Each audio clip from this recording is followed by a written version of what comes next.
Good morning.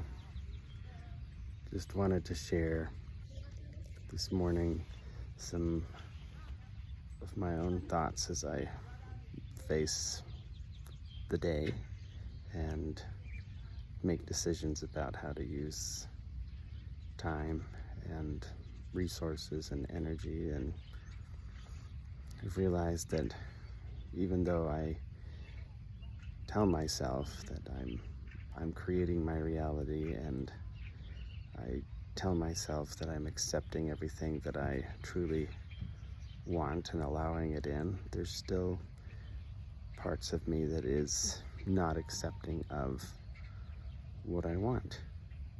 Prosperity, abundance, you can relate. So, how do we let it in? I think first of all is just recognizing that we are blocking it. We are telling ourselves no, or that we don't deserve it, or that we need to do things a harder way for whatever reason. That's not new. So many people, channels, tell us the same thing. I know Bashar with his formula for following your highest excitement. I know I've mentioned Abraham and several others. I have to make a list of people I've listened to, channels I've listened to, but the themes are all the same, right? We create ultimately our experience. That everything ultimately comes from within inside us. That what we appear to witness on the outside is really somehow a manifestation of what we've already created on the inside. Our interactions with others, our experiences, our relationships, somehow we are creating those, or heavily influencing them. Perhaps it's just too complicated to sort out with our human minds. But there we are, there it is. If I can accept that I can truly have anything I want, and just allowing it in, going forth with kind of a childlike trust and faith. I listened to a short with Jim Carrey the other day, and he was explaining to somebody in an interview years ago that it was in 8th grade or something like that.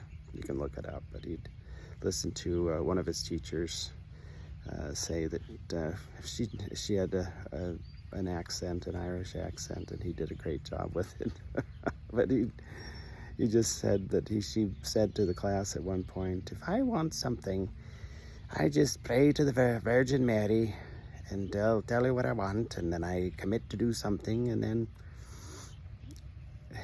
I just wait for it." And so in his 8th grade mind, he just said, "Okay, if that's the way it works, I'm all for it." So he went and prayed at home for this bicycle that he wanted. All his friends had bicycles. He didn't have a bicycle. It was a particular kind that was popular at the time.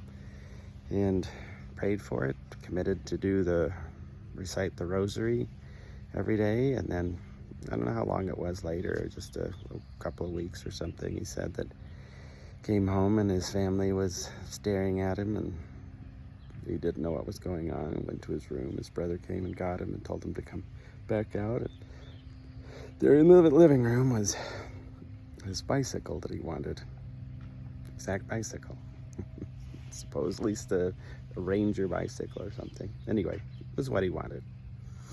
And then come to find out, he'd won it in a raffle that he'd never entered. A friend of his had put his name in this raffle, and he did never know it. So there you go. So he's lived his life. He's a famous actor. He's had a great career. He's done lots of things, and And yet he's lived his life in part because of this experience and because of the trust that he had as a pretty young boy in what his teacher had said, and trusting that that's the way the universe works. Evidently, the method and means, so whether it's trusting in the Virgin Mary or praying to God or asking the universe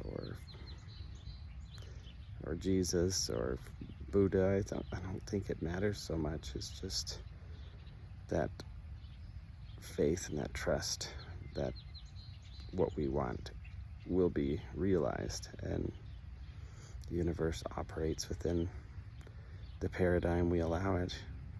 It doesn't seem to need to be precise. So I'm trying to accept that.